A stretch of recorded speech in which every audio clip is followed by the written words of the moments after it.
The Mammoth overcome mistakes for a huge OT win, but it comes with a cost. Sean Dersey out.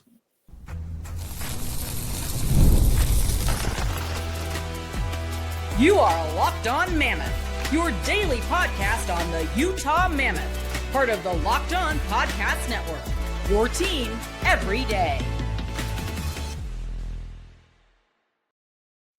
Hello, everyone, and welcome once again to Locked On Mammoth. I'm veteran NHL voice Tom Callahan, joined as always by longtime team analyst Robyn Leaño, and together we're the dynamic duo that brings you Locked On Mammoth 5 days a week. Thanks for making us your first listen when it comes to the Utah Mammoth hockey team. Want to say that we're going to get into the roadmap here in just a moment, Robyn, but I want to say that I'm very proud of our everydayers, the folks who we know our messaging is now making an impact because we see you, because in this show, we're going to talk about the mistakes they made, about the problems they had to overcome. In a way, in a little bit of a way, they were still lucky to get that win and get the 2 points at Nashville, but that's a plus. We'll get to that. And of course, the price being paid with the injury to Durzi. But Robyn, I think the folks who subscribe to this show, and by the way, if you're not, please subscribe right now. Take a moment, hit the button. They are getting it, and they're seeing it, and they're beginning to understand this game and this team on a deeper and deeper level because they're starting to see what you and I see night in and night out here out of this team. And it's really funny because, like, to me, it started to where I actually really realizing it when I saw as a reply to your tweet from the Avalanche game when talking about the 11-7, right? And someone's like, I immediately thought of you guys once I saw that the 11-7 was out, and we're seeing, and I saw comments about it, right? All comments talking about how, like, they don't get why they keep trying this and why whatever it is, it just doesn't make sense. And you guys are awesome for recognizing that. Yes, absolutely. Very astute. Want to let you know today's episode brought to you by FanDuel. Download the FanDuel app now by visiting FanDuel.com and win $300 in bonus bets if your first $5 bet wins.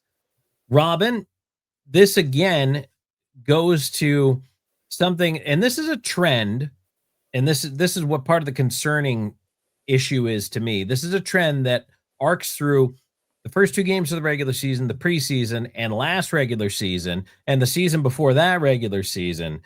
Yeah, consistency. This is all under the umbrella of consistency, but we have bullet points we're going to break down for you that have been issues. And the second period nap was there. They look disengaged, disinterested. And again, for the second game in a row, I'm a little surprised that the TV broadcast mentioned it. But good for them for having the fortitude to mention it on the air. Yep. Because it was happening. And so that means that they're also being honest and truthful with their analysis. So I appreciate that. Thank you to the broadcast team. Robyn, the stupid penalties were there. I thought they almost got nailed for with the too many men, but there were some dumb trippings. There were some lazy penalties. Schmaltz took a lazy penalty. Ian Cole got fined for one of his tripping penalties. Yeah. I mean, that Ian Cole tripping penalty, by the way, was terrible. Absolutely. Like, yes. And there's a reason why he got fined for that. I mean, and it's what they called it, a dangerous trip, because that was a dangerous play. And two, where I think, I'm trying to remember who it was on social media. It was either Cole Bagley or Brogan Houston, one of the beat writers, who says they took a look back at the replay of it and pretty much said that, yeah, if it was like a change of it, like based off what happened and the stage of events in there, if Ian Cole had used his foot rather than his stick, it would have been a slew foot. Right. Which could have been which would have been even worse. Right. That would have been a automatic match penalty. He would have gotten thrown out of the game and a suspension. But even then, even using his stick, it's still a dangerous play. You do not do. Yeah. Yeah. And it all of this, unfortunately, is overshadowing a very cool Dylan Guenther nugget, which we will share with you coming up in just a couple of minutes here. He gets the overtime winner. They dominate in overtime. That's the best overtime I have ever seen this team play. I don't think Nashville touched the puck, but Nashville, I don't think Nashville's that good this year again. Robyn, I think they're an out of the playoffs team already just by watching them play. They don't have a lot going for them. They're not very deep. And so the reason why we bring this stuff up, it's early in the season, and yeah, they kind of escaped with the 2 points in that one. But Robyn, the turnovers are there. All of these inconsistencies are there, and they'll get away with it against Nashville. And you know what? They're going to get away with it Monday against Chicago. The show drops on a Monday, so hopefully you're watching this before the Chicago game. They will get away with it against Chicago. Now, they might have one turnover that ends up in the back of the net, but they can win a game against them. But Colorado, Winnipeg, St. Louis, Minnesota, Dallas, you can't get away with that. Yeah. And they have to fix these things. And now, running the 7D, Durzi ends up clearly hurt on the bench late in that game. Robyn, we don't have any specifics here. I'm hoping at some point Monday, maybe Tuesday, they're going to give us an update. But a lot of times when a team is on a road trip, they'll wait till they come home to say something. What they will say is, we sent him home and he's being checked out back in Salt Lake by a team. They're not giving us any update. Yeah, we're not going to hear anything. So I don't anticipate hearing anything. We probably won't hear anything until later today when everyone's listening to this. But it's still not good. No. And does this stop them from running 7D? I mean, it wouldn't surprise me if Andre Tourigny just inserts DeSimone into there and still goes in 11-7. And I'm still going to shake my head and put my face in my palm, because at that point, what are you doing? Yeah, it's not that I don't trust. It's not that I don't trust the defenseman. Like to run a traditional 12-6. It's just not the right way to organize it. Well, I feel like it is difficult for the D to get into a flow. And I think it's more important, believe it or not, I think it's more important for the defensive skaters to have chemistry than it is for the forward lines to have chemistry.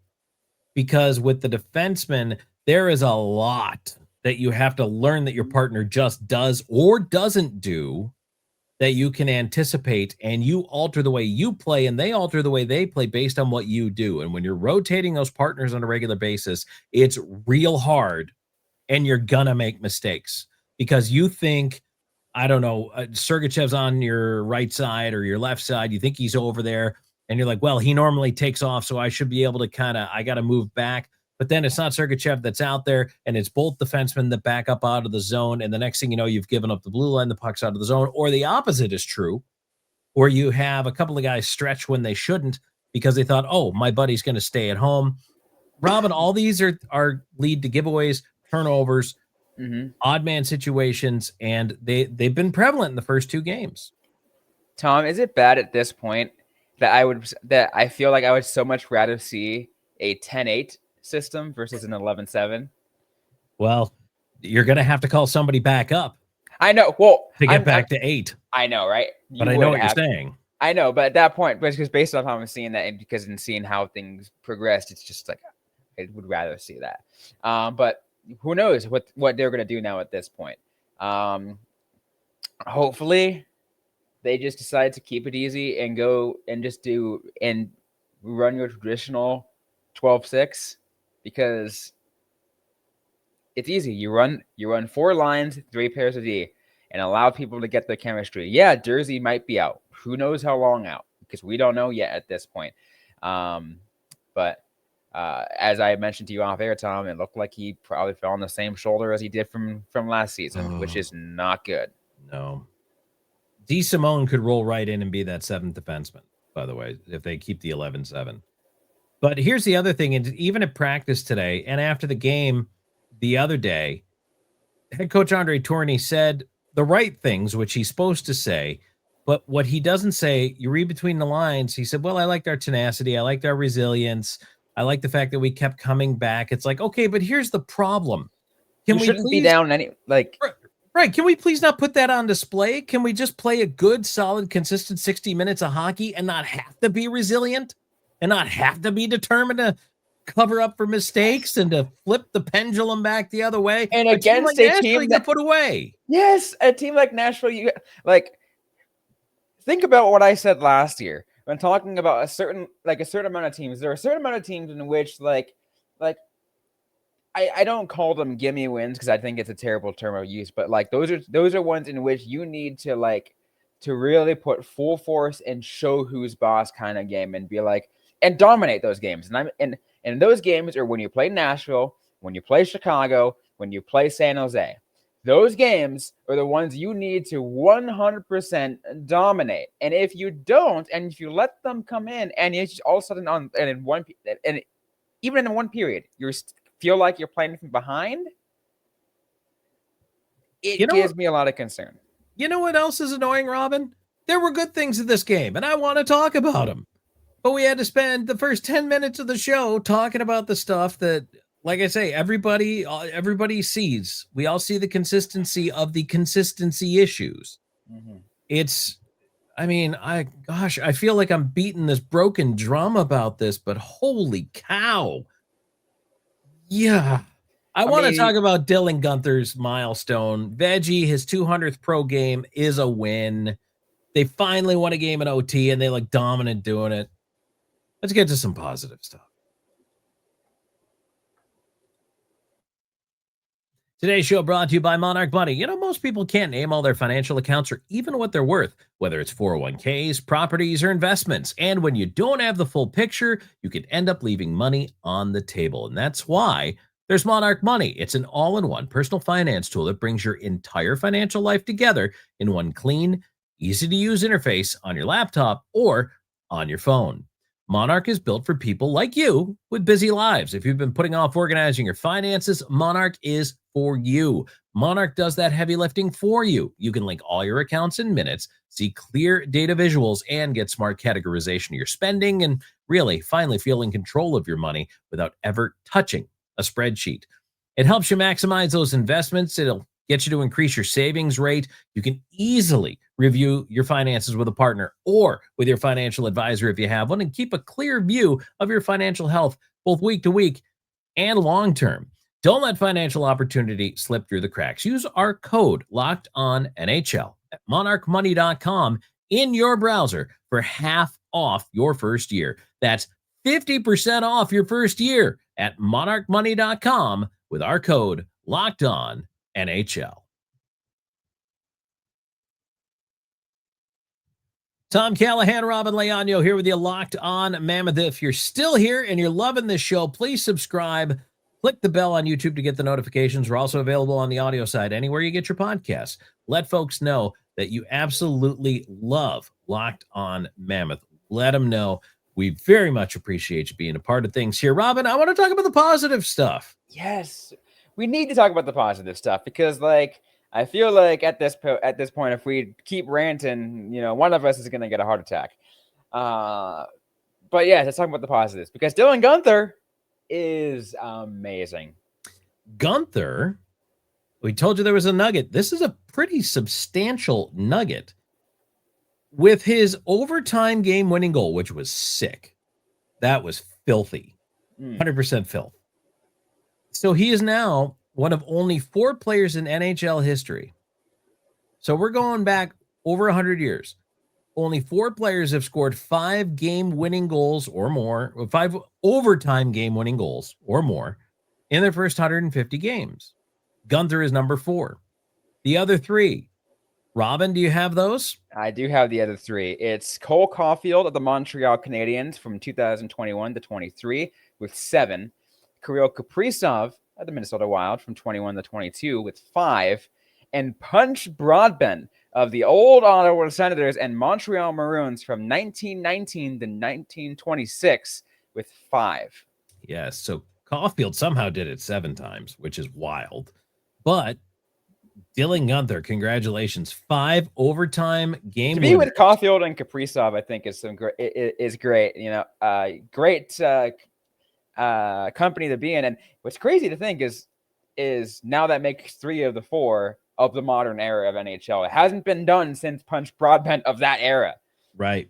You know what else was an interesting graphic they had yesterday? They actually talked about, or not yesterday. When was the game? Saturday? I'm losing track of my days of the week. Saturday. They had a graphic talking about Stamkos's jump in production of goals from his rookie year to his second, third, and fourth years as a pro. Mm-hmm. And in year 4, Stamkos was up to 60. But previous to that, he basically went from 20-something to, I think, almost 50, if not 50, in his second year, and really jumped up. And then stayed that consistent high production for several seasons after that in goals for. Robyn, so the idea of this was projecting forward for Dylan Guenther. They see him as that kind of player. They see him as that kind of goal scorer. A guy, can you imagine if Dylan Guenther pots 60 goals for the Utah Mammoth? That's insane. But, and I said it when the line scored in regulation, and I said, I look forward to another 100 goals out of these guys during the regular season, because Peterka, Cooley, Gunther, if they stay together, they look really good, though. That Peterka to Cooley combo in regulation. Flying. And then Gunther just was working harder than everybody else. And I still freaked out because they controlled the puck the entire overtime. And then I knew there was a giveaway coming. I was watching a game with a friend of mine, and I told him, I said, watch Sergachev. I feel this giveaway coming. And he did. He got pinched off on the wall, lost the puck. The only thing that saved the Mammoth bacon was the fact that Gunther read it. He read it. He was there, and he stole the puck, walked in, and scored. You know what's crazy is when you have a certified sniper like Dylan Guenther have like the just the overall situational awareness like he has. It's amazing. Yeah. It's amazing. Normally you don't see something out of someone who's in their early 20s. He's in his early 20s and has that level of a situational awareness to recognize, to go and pick up the puck and take it in. And that's what they talk about hockey IQ, Robyn. For folks who wonder sometimes, I mean, hockey IQ really means how do you read? How do you react? How well do you understand the game? Just watching it in front of you and watching it unfold, your anticipatory skills, that's all part of your hockey IQ, and his is exceptional. And it's going to make him a really good hockey player. Really, like, you and I have talked about, who's going to be a superstar. We say Cooley's going to be it, but Gunther could really flirt with that idea if he keeps it up. He could be the biggest bargain contract they've got, because Cooley won't be by the time it's all said and done. Also, the way this is going. So, how a lot of the contracts are jumping in now. Yeah, I mean, Utah was able to get him in at the right time. Yeah, they really did, and they're going to have to pay for Cooley. But you're going to have to pay the piper in today's NHL with a lot of these ascending deals. I mean, it's jumping up pretty quick. Speaking of which, paying the piper, the injury bug has bitten early and fairly hard, it appears, for Sean Dersey. Robyn and I are going to talk about potential solutions and stopgaps and how this may look going forward here next.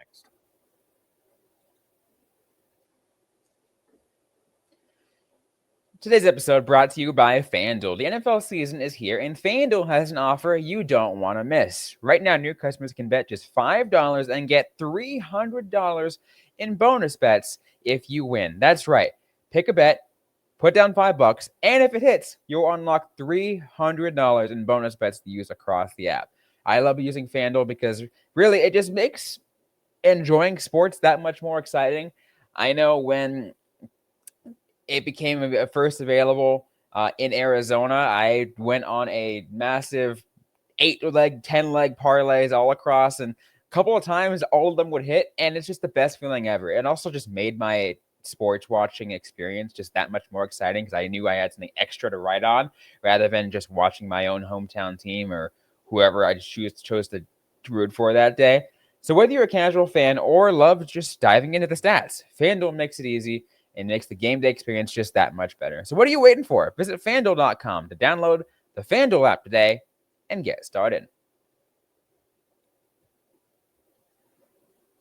All right, Tom Callahan, Robyn Leaño back here with you, Locked On Mammoth. Thank you so much for being a part of the show. And defensively now, Robyn, we have some figuring to do as far as what we are going to see. Now, this is interesting because this really does open a door for bigger minutes, more responsibility, and an increased spotlight on Dmitry Simashev. So that could be the possibility. The question is if head coach Andre Tourigny is still enamored with his 7D rotation. Nick DeSimone's the obvious choice to come in, but now they've got to bring somebody up. And because you need an extra skater. You do. You never morning skate. Because last thing you want is if you run the 11-7 and you only have 7 defensemen and someone goes down. Yeah, you are SOL. So now the question becomes, we talked about this, who becomes the player that comes up? Because depending on who you call up, they have to clear waivers or not. So that might be the deciding factor between Perunovich and Lamoureux. Or, maybe there's somebody else they want to bring up and take a look at, because at this point, whoever gets the call up, I don't know if they're getting a game right now. Eventually they could become a roster permanent, but I guess we got to wait and see what it is with Durzi. I mean, best case scenario, hopefully it was just an awful lot of pain up front and he'll be back in a week. Worst case scenario, we might not see him again. And I think that's the thing, is that's what we need to find out exactly what it is to know who to call up. If it's a long-term situation, if it's longer term, in my opinion, you'd call it Perunovich, right? That's someone who's got a little bit more experience and can be able to contribute and be around for longer, and you don't have to risk the waiving him if Durzi comes back right away. Obviously, he does have to clear waivers if he does come back later on, but at that point, you're giving someone that repetition of NHL minutes. If it's short term, you can afford to bring Lamoureux up and then send them right back down. Robyn, I'm concerned, though. I am concerned. This is not the way they wanted. I mean, at least no one got hurt in training camp, I guess.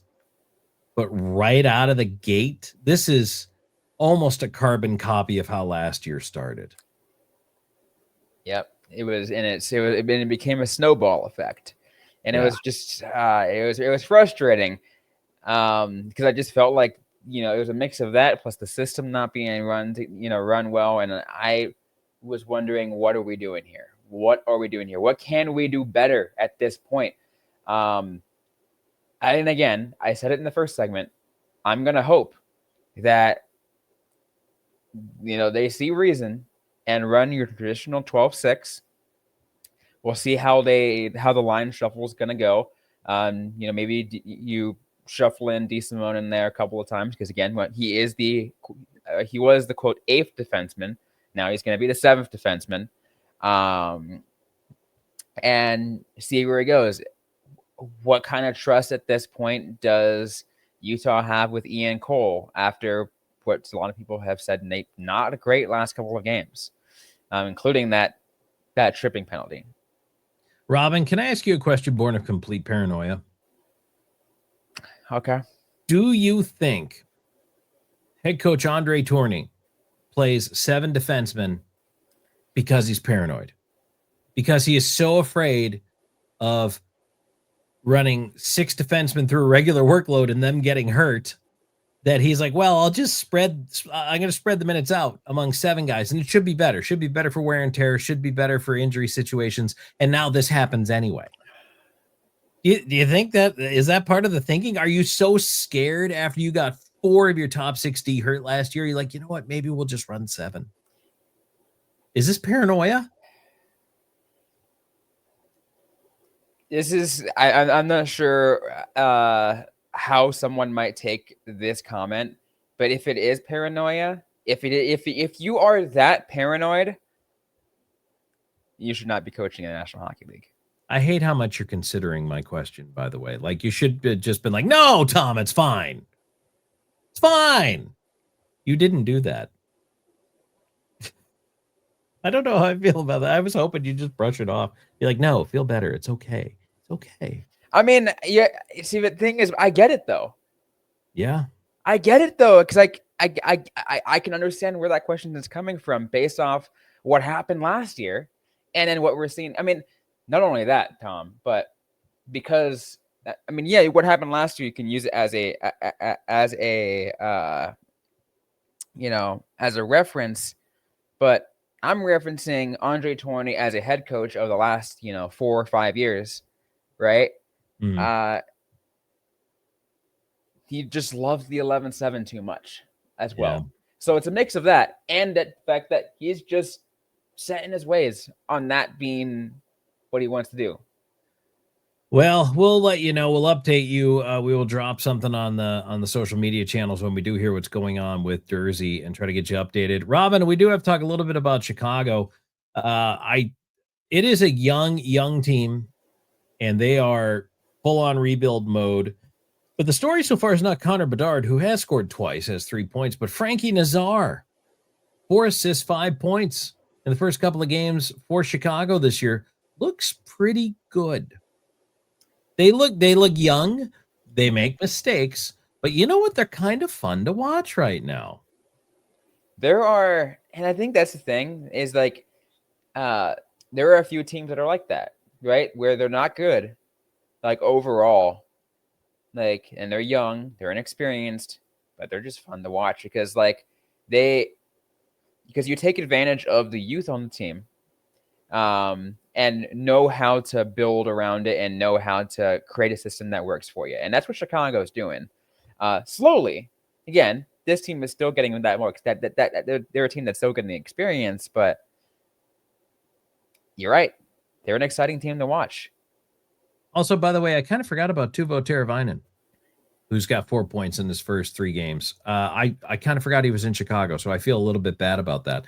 But Chicago's got some exciting offensive talent. And again, we saw Utah make the mistakes against Nashville, and they were able to get away with it. They did limp the game to overtime towards the end, and then they just dominated the OT. Robyn, Chicago's only got 1 point in 3 games. I really want to see the Mammoth come out and bury Chicago. It's in Chicago. Yep. This is a road game. It's an evening game on a Monday holiday. I want to see them come out there and just 60 minutes of never let the foot off the gas. Yeah.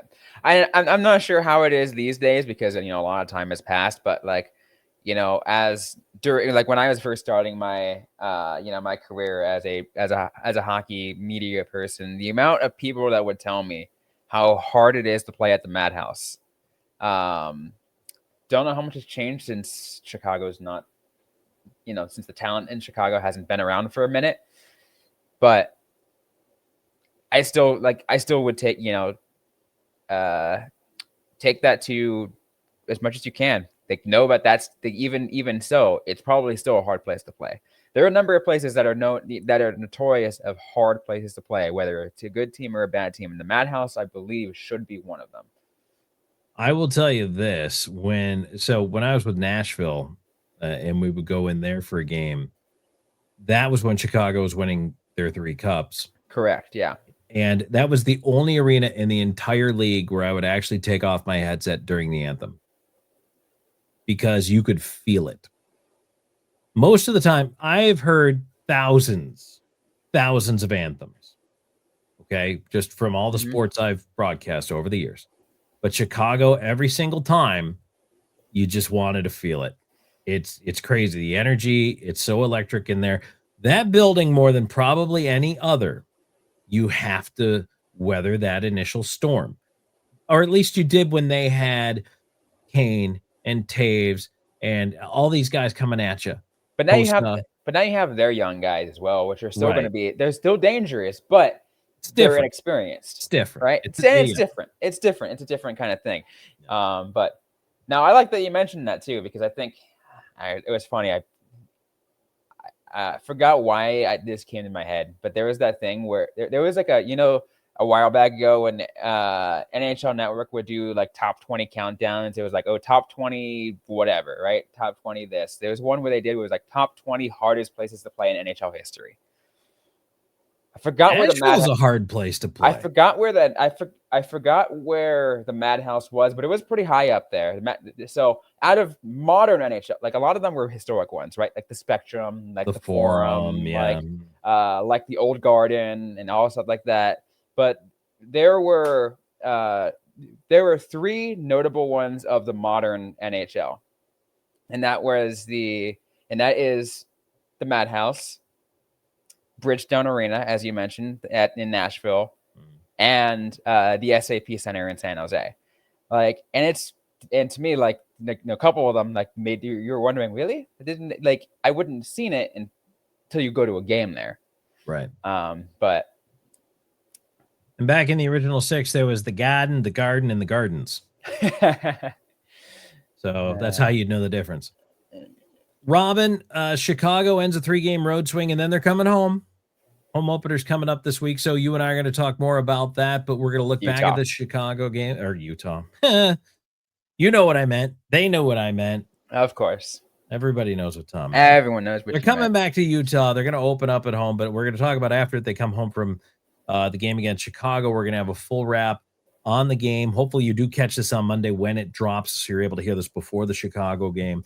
And then Robyn and I are getting fired up. Home opening week at the newly revamped Delta Center. Everything looks so good. Everybody will have their brand new Mammoth swag. Be there at the patio party. A lot of things happening. Yeah. It's going to be great. Looking forward to it. Absolutely.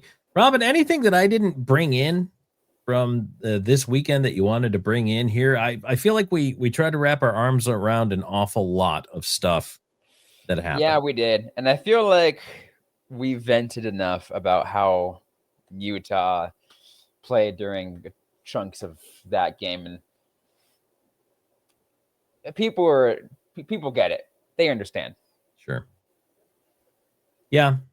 There's but you know what? Chicago's your chance. Hey, build your momentum off the Nashville game, carry it in, and go into Chicago, come out with a regulation win. And then now you're coming home for a couple games. Should be easy. Just go with, I see your Bedard, and I raise you a Cooley Gunther Paterka line. That is fun to watch. They are fun.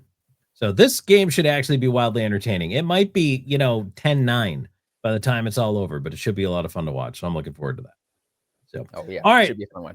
Robyn, we always invite people to comment down here on the YouTube page, but we also tell them to follow us on social media, please, and thank you, and reach out to us with comments there. Where can they find us? Yeah, they can find us just about everywhere on social media at Locked On Mammoth. That's at Locked On Mammoth, and that's pretty much applicable at just about everywhere. Primarily active over on Twitter/X. If you message me there, I'll probably get back to you within really a couple hours. Ideally, sometimes it might take a little bit longer, but it will be pretty quick to get back to you right away on Twitter. But you can also find me personally at Robyn_Leaño. You can find me on Blue Sky at Tom Talks and on Twitter at Callahan on Air. I will get back to you in 3 to 5 business days. No, seriously, I just don't check it all the time, but when I do, we can definitely correspond. So thanks for joining us, everybody. Thanks for following us along. And hey, again, please tell your friends every single interaction, whether it's giving the show a like, sharing the link of the show, dropping a comment in there, really helps us out. And we very much appreciate you being a part of Locked On Man.